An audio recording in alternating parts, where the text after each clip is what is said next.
our Tuesday COVID-19 series.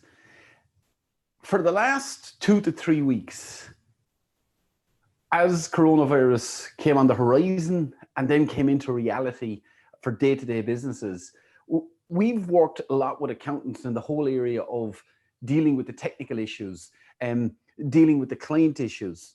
But today's session is a little bit different because coronavirus does present an opportunity for accountants and accountancy businesses.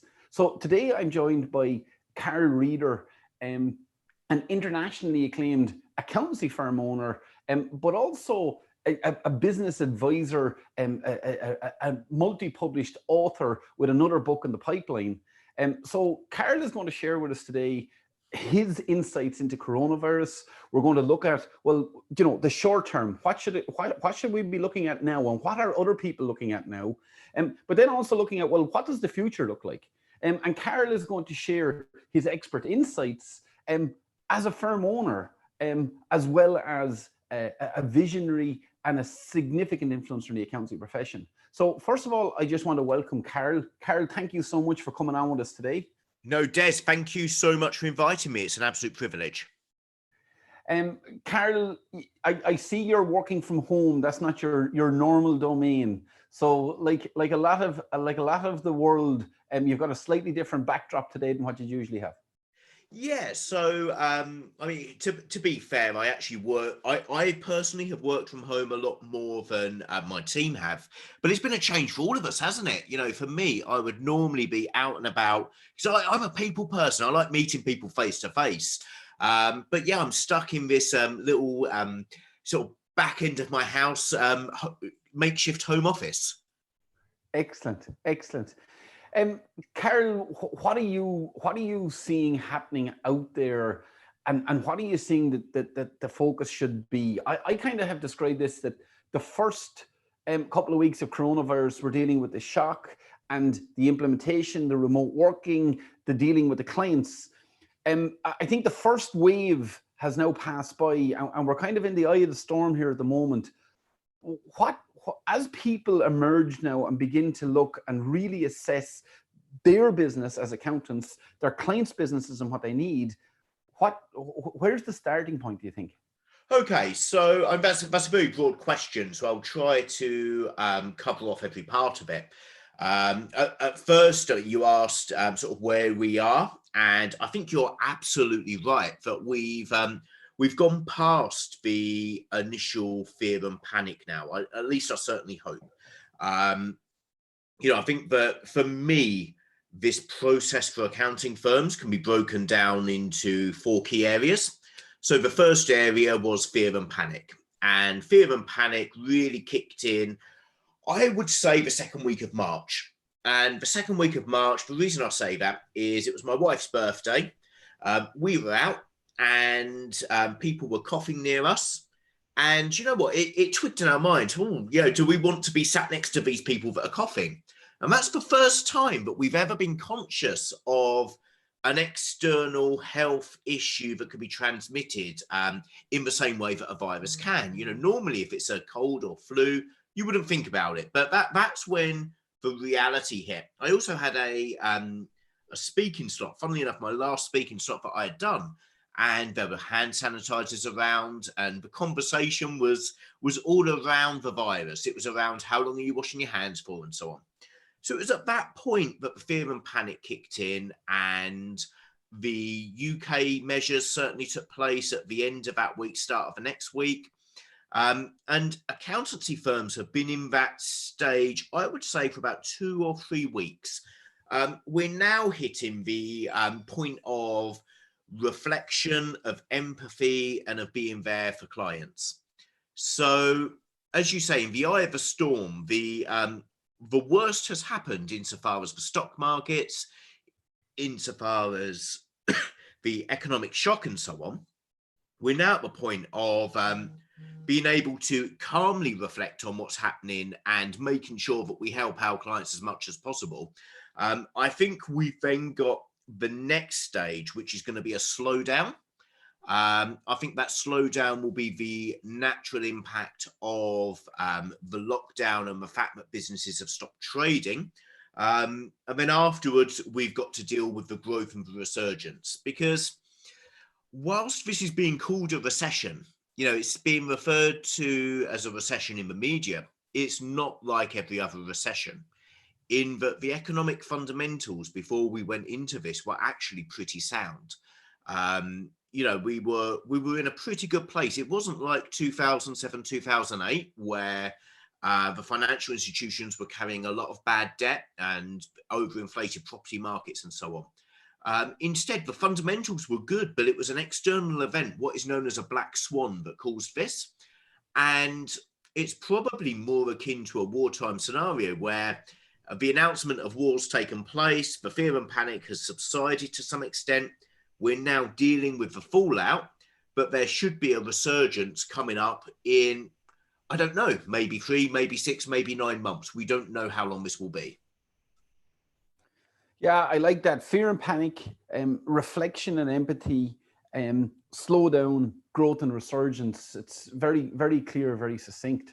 Yeah. Now, I think the challenge for accountancy firm owners, if I was to pick out some challenges here, I mean, I think there's some massive opportunities.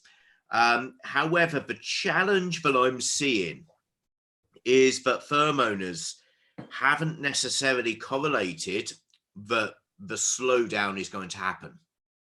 If they haven't seen it already, it will kick in soon, because look, let's be honest, Des, if your clients have shut down, they've closed the doors for 3 months, they don't care about filing tax returns or completing their accounts.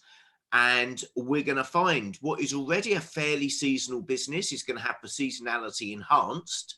And we're going to have a time where we're all twiddling our thumbs in a month or two.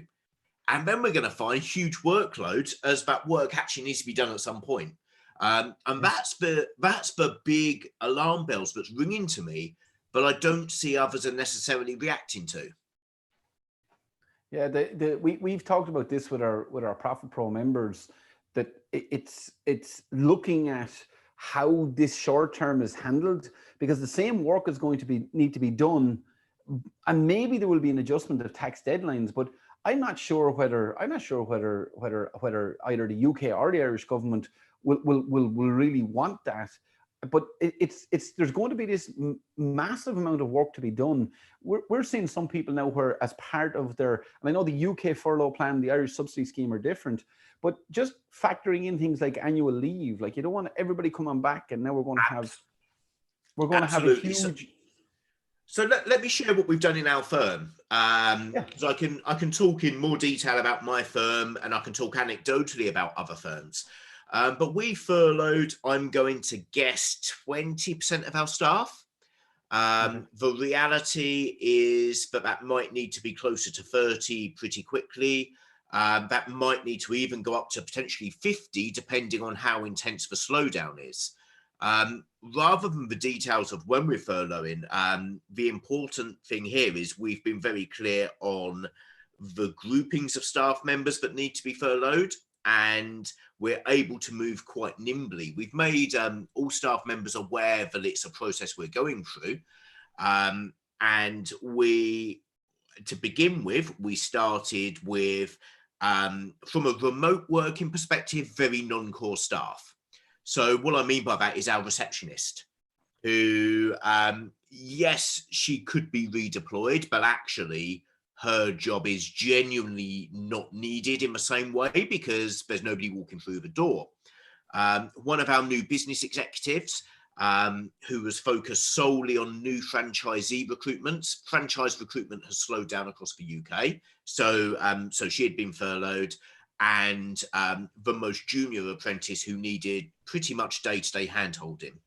We then expanded it out to get to the 20% with team members who had non-critical roles at that point.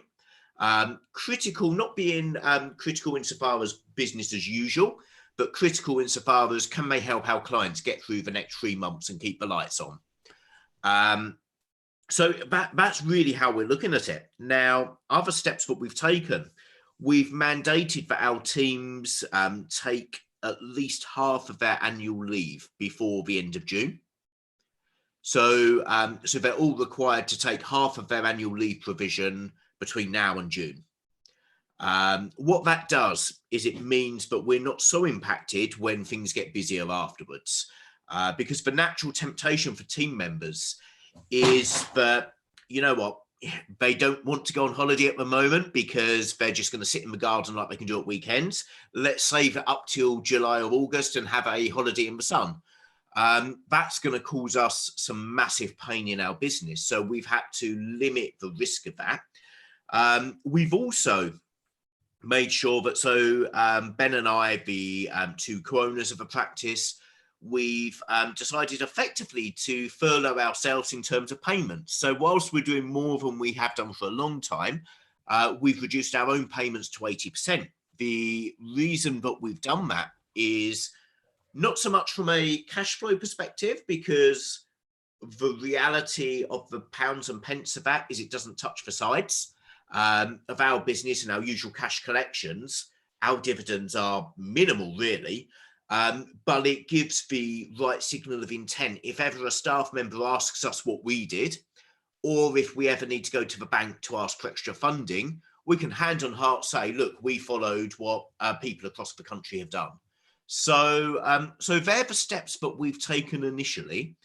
But the key to this, I think, is about being flexible as well. It's about being able to turn the tap on and off as quickly as possible, because we don't know quite when the slowdown will happen, if it will happen. You know, that's just my crystal ball at the moment.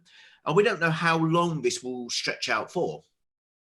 Yeah, and I think that's important, Carl, that like it's plan for a worst case scenario and hope it doesn't happen. Absolutely. Plan for the worst case scenario, and then hopefully we will get a different result. And in terms of teams, Carol, like the approach that we took internally was from the start of March, we're having full team meetings, all hand meetings. We've been clear and transparent. How do you feel the teams are taking these changes? And what would your advice, having gone through the process yourself of furloughing and reducing and putting everybody to remote, how have you handled the communication? Okay, so I've not been directly involved in the communications, but I can feed back what I've heard on the ground. So the communications were primarily through our executive board. So I'm not actively involved in the business, but the executive board are. So the executive board were communicating these through the daily huddles that we've been running remotely, and then through one-to-one conversations with the individuals involved. I don't believe that it would have come as much of a surprise, because the reality is for our team members that they all know people who've been laid off. More to the point, they all know people who've been furloughed but aren't being paid. You know, where their employers are waiting for the government to pay, or similar scenarios. They all know people who've lost their job and haven't been furloughed. They've just been literally made redundant. So actually, we've been able to demonstrate that we're doing it in the best way possible. You know, we're not doing it overly aggressively. I've heard some horror stories, Des. Now, I don't know names, and I don't want to know names, but I know of firms who have furloughed staff and ordered them laptops to work from home at the same time, which is fraud. You know, you cannot do that. We've made sure that we've done everything as ethically as we can. We've made sure that if a team member has been furloughed, it's been done with as much empathy as possible as well. And also with a real clarity that the reason for this is to protect the business longer term, and you know, that they're to make the most of this time personally as well. Yeah. Yeah, and you see, the whole thing here is that the teams that we're talking about, the teams in my office, the teams in your office, the teams in your office, those of you who are joining us, they're accountants. They know, they understand, you know, they know, they understand, they appreciate what's happening. So transparency is I think is critical. Absolutely, Des. The reality here is accountants can sometimes Certainly accounting practice owners, and I hope you don't mind me upsetting 450 of them on this call. But accountancy practice owners can sometimes believe that they need to keep things confidential and the books need to be hidden. But look, team members know when clients are phoning them up saying they're shutting the doors and can you help? Yeah, the team members know what's going on. And it doesn't take too much intelligence to work out, but whilst they might stay as a client, they might stay open as a business longer term, in the short term, there's the very real risk that instead of paying within 14 days, they might take 3 months to pay. That cash flow could potentially be a real impact. So, our team members aren't stupid. They see what's going on in the wider world. They see that businesses are closing and they realize that it will have a knock-on effect. So whilst it's important as a leader to keep the troops motivated, it's also important to be very honest about what you know and also what you don't know. Yeah, just one thing I forgot to say at the start, folks. Obviously, those of you who are here live on the webinar with us, if you want to go down to the chat box or into the Q&A box and put in your questions, I'll ask Carol. For those of you who are joining us live streamed on LinkedIn, on Facebook, YouTube, if you put your comments into the box below, put your questions into the comment box, the team here will transfer them through to us. There's just a couple of quick questions in there, Carol. Can you explain what furlough means? Michael, there's the Irish subsidy scheme, and then there's the UK subsidy scheme. And one of the key components of the UK subsidy scheme is this furlough, which is like a short-term layoff. Absolutely. So furlough is a American phrase that only came into usage in the UK 3 weeks ago, and we all had to work out how it was spelled, how it was pronounced. It was a completely new concept to us. But it is exactly as Des says, it's a short-term layoff where the government subsidise 80% of an employee's wage up to £2,500. The obligation of employment sticks with the employer, not the government. So it's effectively a subsidy, not a direct benefit to the employee. So what else are you seeing out in the ground, Carol, outside of your own firm in terms of things that are happening that either you're looking at them going, oh, that's a good idea, or actually that doesn't look like such a good idea? Okay, so I get a bit of insight. I'm involved in a couple of industry groups where I can discuss with fellow firm owners. I also serve as head of accounting for Practice Ignition. So through that, I get to see some macro trends and get to see what's going on across the accounting landscape, not just in the UK, but globally. So I guess the first comment is, I've noticed that firms that have adopted monthly payment models are securing their cash flow and their revenue a whole lot better than firms who aren't. So firms who are expecting cash collections, those cash collections are drying up. We noticed a very dramatic drying up of cash collections the week after lockdown. We then noticed they've picked up again. They're not back to where they need to be, but they've certainly picked up compared to where they were. Other trends that I'm noticing, about 30% furlough seems to be average for firm owners. That's what people are saying they've either done or will do. 20% reduction in partner drawings or dividends, again, seems to be quite common. I've noticed that some firms have already closed the doors either to new business or to their firm altogether. And that's been a very unfortunate knock-on effect of childcare, where husband and wife are working, one of them owns the practice, the other one needs to juggle the homeschooling and so on. So yeah, there's been some challenges, but I would say that accountants up until now have been busier than ever before, but going forwards, that's going to change. There's a question here that feeds into this from Barry. How are you, Barry? What's your view, Carol, on people taking a pay reduction whilst the workload increases? How does a firm owner motivate staff? So the subsidy scheme in Ireland is a little bit different. So it's, people at certain points end up taking home less. But what Irish accountants are experiencing now is, due to a combination of existing workflows coming through the door, the increased advisory requirement in the short term, and combined with e-working slowing down production, it's a great question. How do you motivate the team, and what are you doing in that regard? Okay, so I need to pick up on a couple of bits. I mean, first of all, the UK scheme is very different. So the pay reduction is only between myself and Ben, the shareholders, and that was a fairly easy conversation. We both knew deep down we needed to do that. With the team members, if they're furloughed, they get 80% of pay, but they are not allowed to even open their email. They're not allowed to do a thing. So it's very different. So I can't talk from experience with exactly that situation. But what I can share is, first of all, we've actually found that remote working has improved productivity, which seems like madness, but I think that it's down to the reduced commuting times and so on. We found that team members are logging on at the time they would normally leave for work rather than the time they would get in. We've also found that we've been able to really build a bit of team spirit around this. And part of that has come from client feedback. We found that our clients have been extremely supportive because we've been supportive to them. And that support has really resonated with the team members who wouldn't necessarily have immediately dived into advisory work. So they're getting that first exposure of a very real thank you from the client.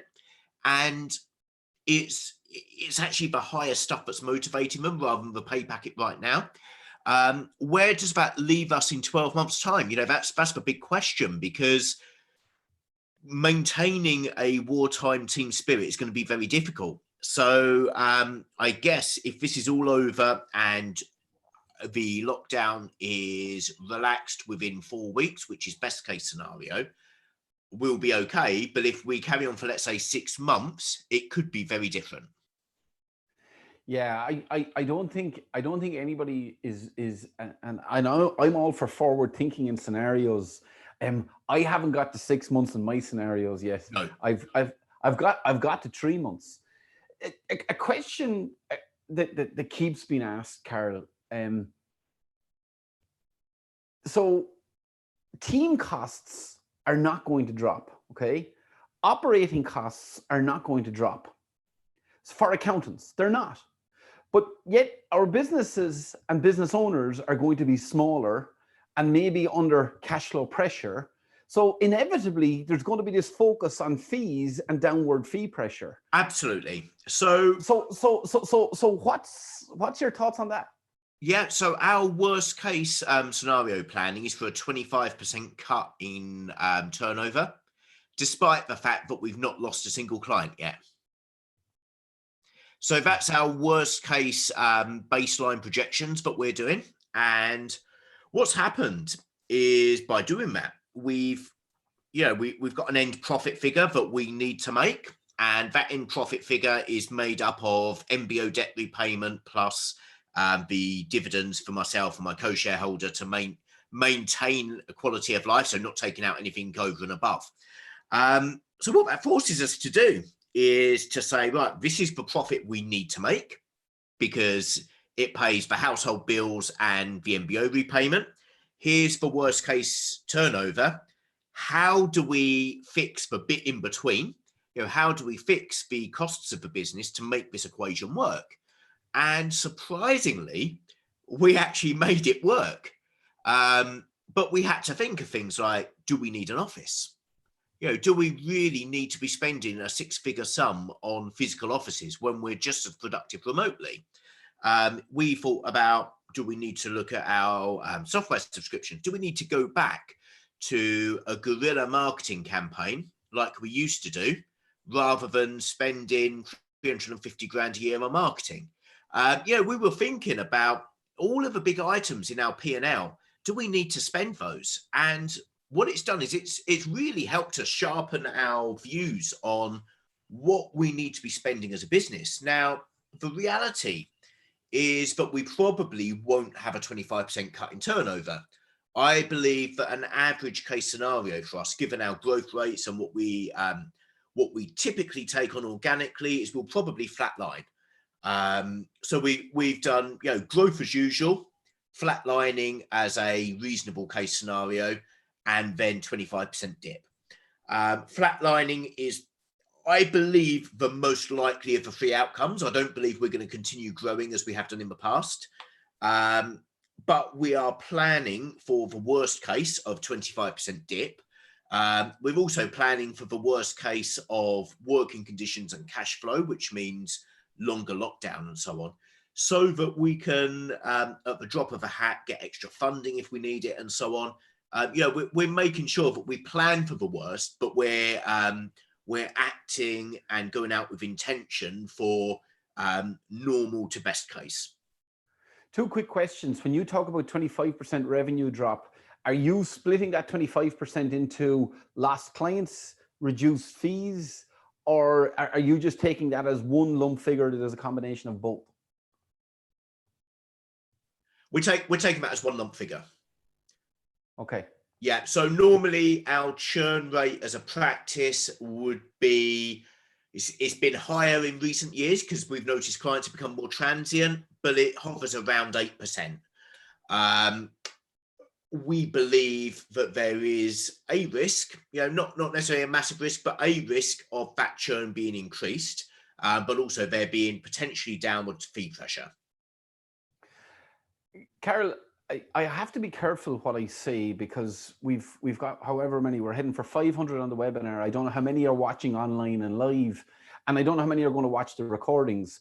And I've become very conscious over the last 2 weeks that as different people are in different places on their own personal and business journey through this, that sometimes talking about opportunity and showing too much optimism can create a negative reaction. So I'm using the opportunity word cautiously, but I do believe that one of the coronavirus gifts is the opportunity to remodel our businesses. Absolutely. Because far too often, I think accountancy firms have grown. Well, we hire that person, they charge so many hours at this rate, and that's how it's built up. But this is an opportunity to rebuild the business from the foundations. Hey, Des, coronavirus is giving us so many opportunities. Look, I don't want to say a wheeler and dealer or whatever, but I like business. I enjoy business. This morning, I was mapping out a couple of new business ideas, totally outside of accountancy. But the first one was the Netflix for education and health. Take the Joe Wicks model and roll it out as a Netflix subscription with cookery classes, baking classes, and so on, as we've all got used to the simpler life and being at home. Look, there's a load of opportunity, and we're naive to think there won't be opportunity out of this. For bringing it to accounting firms, I think there's huge opportunities in reviewing what we do as a practice internally and what we do externally. So internally, we've got a great opportunity to transform our business from the legacy business that it once was and take a blank canvas approach. So that could be implementing practice management systems. That could be even so far as wholesale changes like scrapping the office and so on. But externally as well, there's huge opportunities, because whilst lots of us go around talking about advisory, very few actually practice what they preach. Advisory is the stuff that they do anyway, but they don't necessarily call it advisory. But there's no proactive advisory over and above the compliance functions that leads to it for many firms. Now, what's happened with coronavirus? We've all accidentally become advisors. We've started speaking to our clients. We started talking about future rather than historic. We've started preparing cash flow forecasts. We've started helping them to apply for funding. We've been doing lots of things to help them keep the lights on, and we haven't necessarily charged for those things. But there's a real key here, Des. We've got past the barrier of clients saying no, because the clients need it, and we need it to keep our clients in business. Now, the opportunity that brings us is that we now have team members who can't say, I don't know how to do this, because they've done it. They've picked up the phone, they've spoken to their client. So accountants truly have had a catalyst now to get into becoming true business advisors.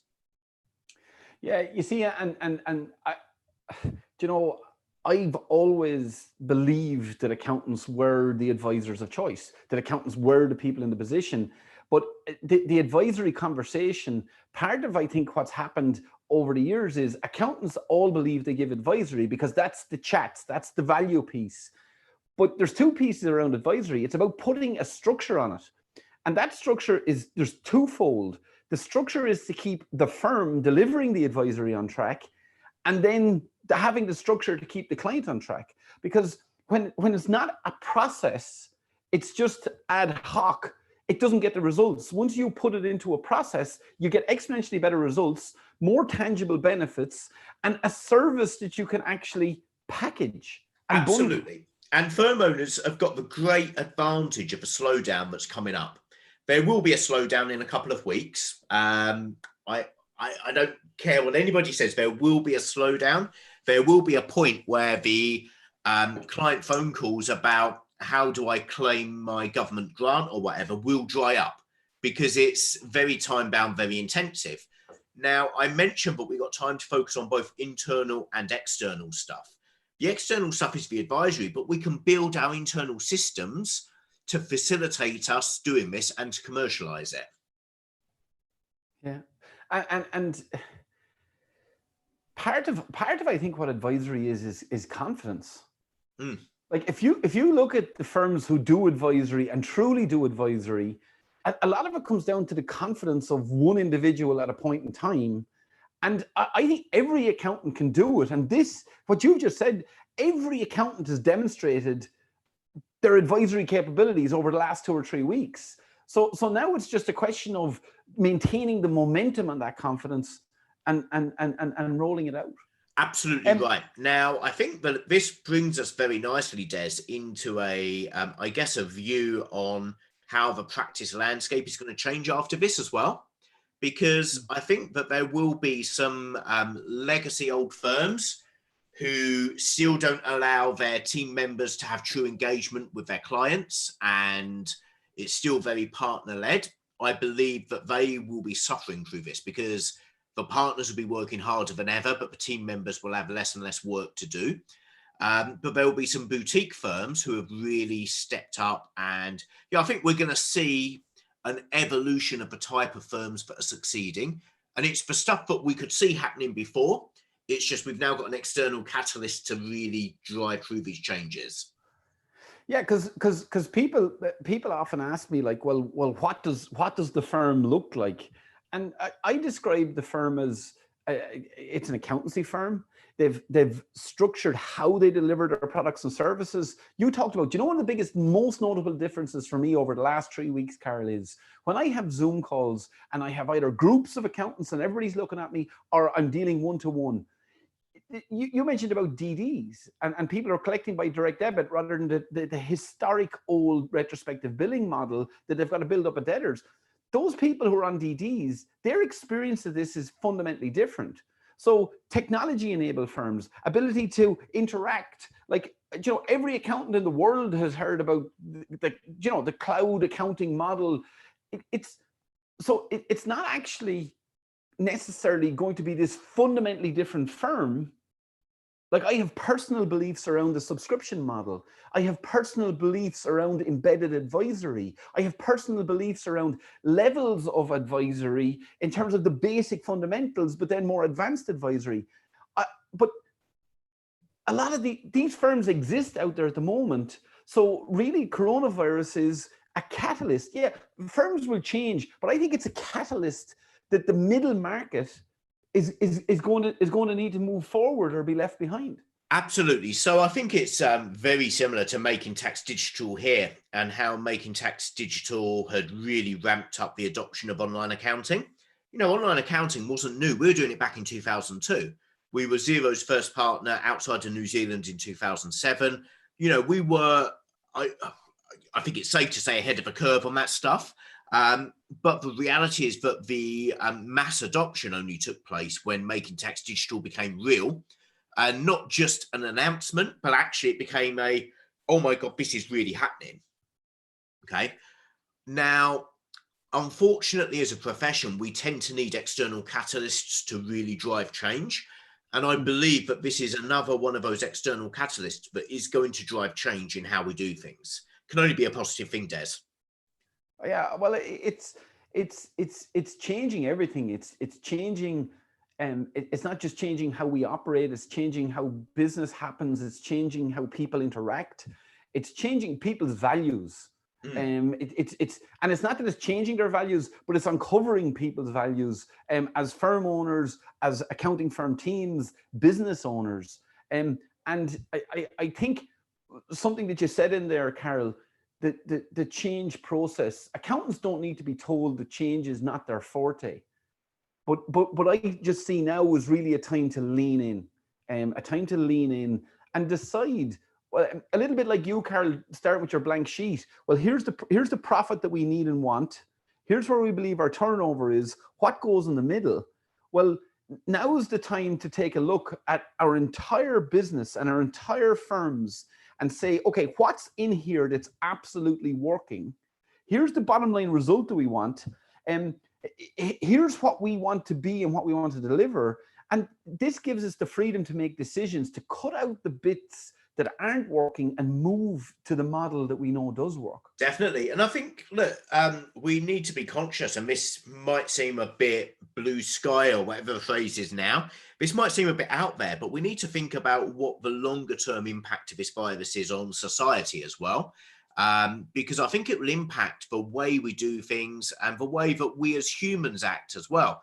So look, if we look at, for example, the average customer desire over time, and it's been a very gradual shift. We've gone from wanting more stuff to actually wanting time, health. We've wanted luxury and service, and we've wanted novelty that we can share on Instagram. You know, that's kind of where we are now. People value experience over material items, and it's been a gradual shift over time. And I think that what we're going to see with this virus is it's going to really bring home the value of time, the value of health, you know, some of the simpler things in life. There's an argument to say that it's the way we should have all been living.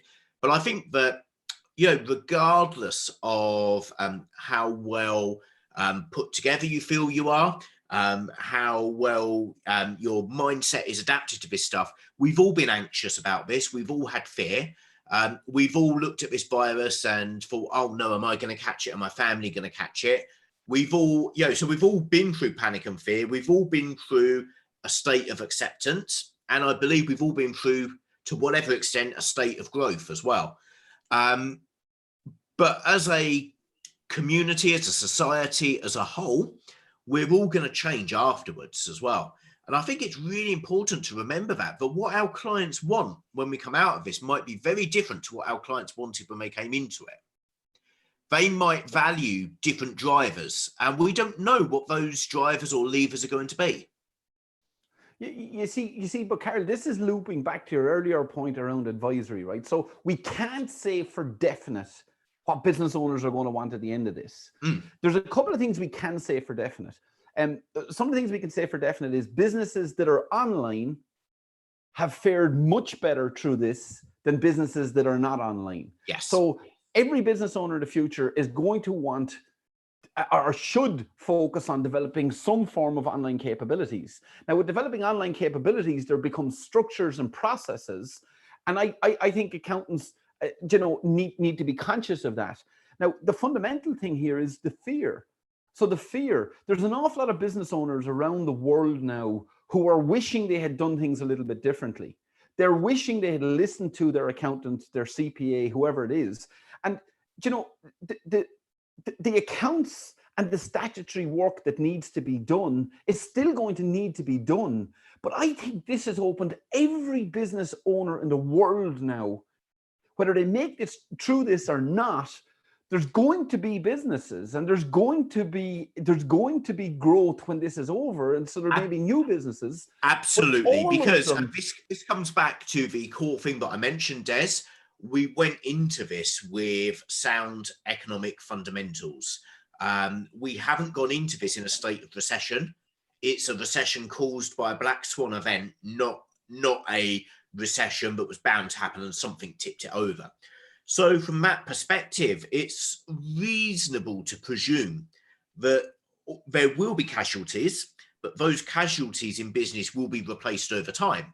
The belief from the latest economic report that I read last night is that GDP will return to normality. And when I say normality, I mean not back to where it was the day before lockdown, but I mean normality as where it would have been had there been ordinary levels of growth by the end of 2021. Now, that's not a long period of time, okay? And that's taken into account the huge government subsidies and so on. There's going to be a huge dip, but then an even bigger rise to bring back to normality. So from that perspective, Des, we need to remember that actually this is temporary, and the actions that we take now in terms of priming our business internally and solidifying our client relationships will tee us up going forward. So one of the other things, and I know this is diving back into a practical point of what we've done, one of the things we've been very clear on doing at D&T is focusing on client retention and client advocacy more than anything else. Because I think in this scenario, there's a number of different levels that firm owners can focus on. They can focus on some really easy, short-term, opportunistic stuff. So perhaps the easiest, most short-term, most opportunistic thing that you can do as a firm owner is to charge more for the existing stuff that you do. The second level is to charge more for new stuff. We've actually decided that our advisory will be free of charge over this time, and we wrote an email with some heartfelt empathy to our clients to say, look, this is what we're doing. We're putting aside all of our billable work and we're focusing on this emergency. We are your emergency services during this time, and we don't want you to feel there's a clock ticking. We would hate you to be suffering in silence, so please phone us. So we set the landscape for it. We've had more positive feedback from our clients over the last 3 weeks than we've had for years. We've had more team advocacy based on that feedback than we've had for years. I would wager if we did an NPS, a net promoter score on our clients and our staff, it will be higher than ever. And the beauty of that is that we're building raving fans for our business. So those raving fans, they might not put more pounds in our pocket now, but just wait, just give it, a year or two. They'll be recommending their friends, their family, the team members will be recommending their friends to come and work for us because it's such a rewarding place to work and all of that stuff. And it will help us set ourselves apart when the opportunity is there for growth. So I think that's another fine balance, but also an opportunity for firms to think about. The first thing that comes into my head when you describe that, Carol, I call it the accountant's growth loop. Sure. And the accountant's growth loop, you start at the top and you have a client. And if you get that client a result, well, when you get that client a result, now that client has a story. Now, when that client has a story, and your team are the same, when they have a story, if you can frame that story for them and ask them to share that story. So rather than just being ad hoc word of mouth referrals, that we actually frame the story, get the client to understand the wins they've had, then ask them to consciously share the story. But even if not, you have an opportunity to share a story. The second thing that I'm seeing there, Carol, is like you're almost describing what I would call a freemium model. Okay, so right when the clients have their greatest need, you're reaching out to them and saying, look, we're here to help. And you're introducing them to the concept of advisory. So when the time comes, well, then it makes it easier for you to lead them. They've experienced it. It makes it easier for you to lead them at an appropriate time into a model. And one of the concerns that I do have is I do have concerns about accountants who aren't consciously doing it that way. Because the danger then is if this becomes the norm, are we giving away free service? So I think it's very, very important that firms who, if they follow in your footsteps, that they structure it and they think about the long game. Like freemium is a way of attracting new customers. But like the whole thing is, and I love what you're saying, do we focus on where's the opportunity? Where's the quick wins? Well, actually, where's the best platform to grow your business? The best platform to grow your business is your existing customers and your team. Completely. Because look, we're very conscious that there's going to be a couple of challenges this year. First of all, new business is going to be harder to come by. Now, the reality is that business formation, certainly in the UK, have dropped, but not massively.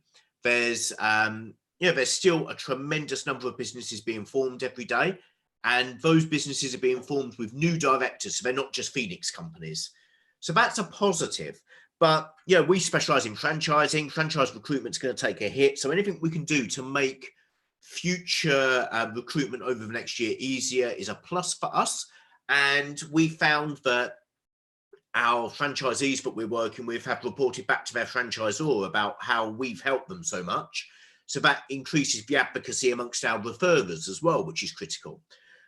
So that's important. But then the other side of it is we're going to need to ramp up our staff pretty quickly at the end of this, because the seasonality is going to be magnified. I think I mentioned that at the start, but we're going to see the normal seasonality times 3 because we've got enforced downtime.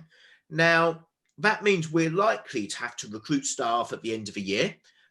There's obviously choices around outsourcing versus recruitment versus temps and so on. But whatever way we go, I'm sure that recruitment agencies will be rubbing their hands with glee because actually it's going to become a candidates market because we're not the only ones facing that seasonality. Every other firm is. And anything we can do to put ourselves at an advantage from a recruitment perspective to get the best talent is vital. And we can only lay the seeds for that now, and it will pay itself down the line in that rather than spending, let's say, an extra $5,000 on a member of staff to secure the best staff, instead we can secure the best staff through a real wish to work at D&T. And the situation in Ireland, Carol, is a little bit different because recruiting into accountancy firms in Ireland has been impossible. It's been virtually impossible. So I think the market will open up a little bit. But again, I think there's a huge advantage for those firms who have embraced remote working and are going down that route. Carol, I just have going back to your point about firms and client acquisition and reduced clients. Okay. So if we work on the assumption there's going to be reduced businesses at the end of this, but if you look back through all the recessions, accountants don't go bust. In general, accountants don't go bust, okay? So let's assume there's going to be the same number of accountants, possibly a little bit more because some of the furloughed people and laid off people are going to start up. So the same number of accountants, less businesses. So I see an opportunity here, Carol, right? So here's leading edge. Okay, here's leading edge. Now bleeding edge is just out a little bit further, but here's the leading edge firms. And then every firm needs to look at where they are on the spectrum all the way back to the people that are still working like the 80s and the 90s. And I think part of the approach to positioning and winning new business, to add on top of what you're saying, well, let's focus on our existing clients and really deliver for them. Let's focus on our team, make this a really good place to work, and let's harness that. But there's also an opportunity, Carol, by moving yourself up the spectrum towards the leading edge. So this again goes back to your point on advisory, technology, pricing methodologies, collection methodologies. And the firms who go up here, the firms closer to the forefront are going to be more attractive. Yes. And I think there's going to be some firms are going to see massive client losses at the end of this. I just want to caveat what you've said. I think that this is very different to previous recessions. I don't want to put too much of a dampener on things, but certainly for me, I was working as a employee in 2001 when we had September the 11th and the dot-com bust. And you know what? Firms in the UK didn't really feel that, to be honest. It kind of happened, but it was very theoretical. Same goes for 2007, 2008. It was a theoretical recession, but we noticed on our numbers in 2010. But it was very delayed. It didn't really impact us as a firm. I'm actually going to contend that accounting firms will go bust. I think that there will be casualties of this. And I think that that's unfortunately a trap that some are falling into, that they believe that they're immune from it. I I think that this is probably much more akin. We need to change our mindset. This isn't a recession. This is a war. And it just so happens that there's a recession following on from it. And on that basis, I think that what I'm seeing is that there will be some sole practitioners who decide that this is too much for them. You know, they, particularly if they're reliant on the physical work that they do for their income, they will find that they just simply can't make ends meet. Because this is the first time, certainly in the UK, that I've known of businesses just shutting their doors. So yeah, I'm not so confident about the fact that we'll come out with the same, if not more, firms. I think that we will take a hit in the number of firms. So I think there will be a dip, but then I do think there'll be growth in the number of firms over, let's say, 3 to 5 years. Okay. Yeah, it's interesting what you say. The Irish experience of the 2007-2008 recession was very different to the UK. It was much more deeper, much more impactful. Yeah, so I remember Dublin's house prices were sky high at the time, weren't they? Yeah, and there was a total property price collapse. There's just a couple of questions here, Carol, before we go into the final stage. Okay, so there's a question here. While there's general acceptance that fees will shrink in the short term, has said an expected 25%, firm owners won't necessarily want to volunteer a discount reduced fee to their clients. Presently, most of us are working free in charge in order to build goodwill. Should we look at billing over a 2-3 year period in order to maintain fees with some kind of growth built in? I think, Carol, you've kind of answered the fee question a little bit by flipping the business model.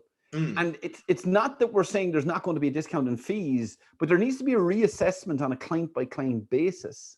Absolutely. So I think now is the time, and unashamedly blowing the practice ignition trumpet, is the time to get firm agreement with your clients on what the fees are going forwards. And there's 2 ways of doing this. There is the discounting of fees, but there is another approach, which is to offer them more for the same amount of money.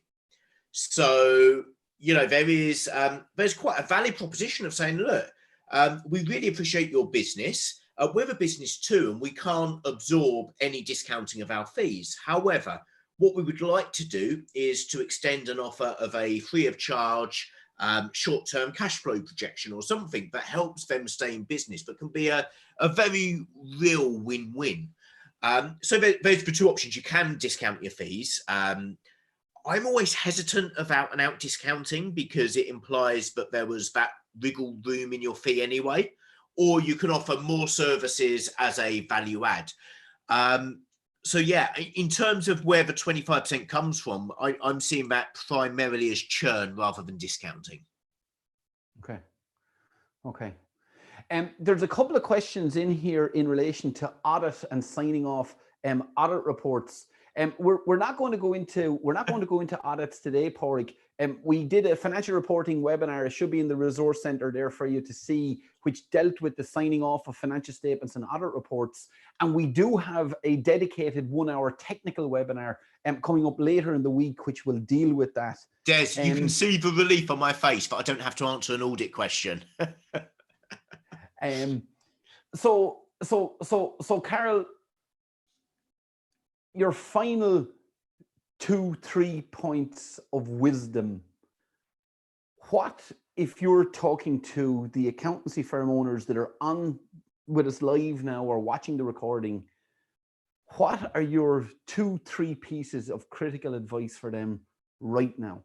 Okay, so my very first piece of advice is to keep a calm head, keep a level head. Your clients are expecting you to be the trusted advisor. Now, to be a trusted advisor, you need to approach things pragmatically, prudently, but without fear, without exaggeration, and without media hype. So you need to keep a calm, collected approach with all of your clients and to be realistic. Which then feeds me into my second advice, which I've covered in more detail earlier, which is to plan for the worst, but also have a focus on average and best case scenario. My belief is that if firm owners were growing before and continue their activity, they should flatline. That should be a realistic scenario that could be aimed for. But you absolutely need to plan for the worst. What could happen should lockdown be increased, which in turn might mean that your clients decide not to reopen the doors. What will you do in that scenario? Carl, I'm going to flip my next question now, and I'm going to put your other hat on, and not necessarily as a firm owner and not necessarily as an advisor to accountants, but as a significant business influencer in the UK, and a lot of people look to you and count on what you say and trust what you say. What about from a business owner's perspective? What are the three things you're saying to business owners? Are they the same things? Pretty much the same thing. So certainly keeping the calm head is vital, and the planning side of things as well. You know, they are all things that we should do day to day in business anyway. It's just that the crisis has perhaps magnified the need for this good practice. But there's a third thing for small business owners, which again could naturally apply to accountants, which is that they need to really take this time, because a lot of them, bear in mind, have got an enforced holiday. You know, accountants are still working, but a lot of business owners actually aren't doing what they do day to day anymore. Use this time to think about how your business looks in 10, 20, 30 years' time. You know, will people still need your gardening services? Will people still need whatever it is you do? Can you look to evolve with the times? You know, what can you do differently to stay ahead of political, economical, societal, technological changes? How can you really embrace the future? Because I think the one thing that's going to come out of this is that the increasing pace of evolution that we've had in the world. You know, if we look changes up to, let's say, the 1980s were fairly slow. 80s to 90s ramped up, 90s 2000 ramped up even more. Bang, we're in a really rapid pace of change now. I believe that what's going on now is only going to increase that pace of change. So for any business owner, accountants included, how are you going to embrace that pace of change? And how are you going to look for where the second bounce of the ball is? Yeah, because I suppose and we talked about change. We talked about change in the context of accountants and external change being a key driver. But the business world and how it operates has been accelerating in change for a long time. But like everything, this is just accelerating. It's putting it to warp speed. Completely. So let me give you a case study, Des. I don't want to ramble on for too long, because I'm conscious of every attendee's time. But my local butcher, previously I'd pay him cash and he'd give me meat. Okay. During the lockdown, we've got to a position now where he's having to take card payments over the phone, and he's got a delivery service. So he's had to make some very immediate changes to his business. Now, really, he's going to have to make future changes as well. You know, there's going to be stuff that he'll need to do to embrace the future. So it might be that people don't want to walk around all of the shops, but there might be a collective of local independents who offer a drive-through collection service where they club together, they buy a website, you order from your butchers, your bakers, your farm shop, you order the bits you want from independent shops or supermarkets, you drive through and collect it. That might be the next iteration. But this is the ideal time for those businesses. Now they've already gone through a severe pivot, to think about, actually, that pivot was forced, but what further pivots can we do that will actually help our business? Because the fear of change should be overcome now as well. There's a book, Carl, that I recommend everybody watching should read. And you know this book because I've sent you a copy of it. It's the book called Simplify. And it's about making us as businesses easier to use, making us more valuable, and then the experience piece. And I just think there's a global change in business happening, and the accountancy profession needs to keep up and get ahead. Absolutely. We're businesses after all. Carol, I just want to thank you very much for your time today. And we have a couple of questions in here. We are running the free audit webinar specifically dealing with COVID-19 issues here at 1400 tomorrow. So you will be able to get access to that free webinar if you're on our list, or put a comment in under today. Carol, thank you so much for your time. Everybody who's on with us, thank you for your time today. Thank you for your attention. Thank you for your interaction. And we're here to do anything that we can during this time to get you on the best possible route and road out of this. So stay safe. Until I see you again, let's get it done. Thanks, Des.